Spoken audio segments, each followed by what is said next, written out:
1983 میلادي کال کې د منډو یوه لوبه وه چې 1500 مایله باید خلک په دې کې منډه ووهي او یو زوړ بوډا چې 1 کاله عمر یې لره دې لوبو کې د ګډون دپاره راغی. د خلکو ته وایي چې په مارشخند مه وهئ، ما 3 ورځې دوامداره وضو پسې په منډو تېرې کړي او زه کولی شم دا لوبه وګټم. خلکو ویلې سمه ده او د سړي هم منډې شروع کړي. په پیل کې شاته پاتې شو ځکه ډېر سلو مخته ته، خو کله چې شپه شوه ټول خلک ویده شوه او د فکر نه کوو چې ته په دې منډه کې عطا کولی شي ویده شي.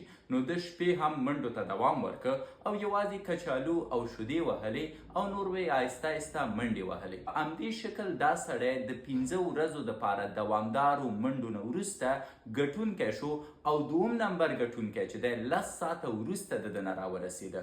کله چې د لوبه وګټله خلکو ورته ویلې چې جایزه ده $10,000. دا د جایزې نه خبر نه و، جایزه یې ومنله، ولې په ټولو هغه ګډونوالو چې په دې منډو کې ګډون کړی و دا پیسې یې وویشلې. تاسو د دې بوډا اړوند نظر څه دی او دا د شیدو او کچالو زور و یا هم وضو پسې د منډو وهلو؟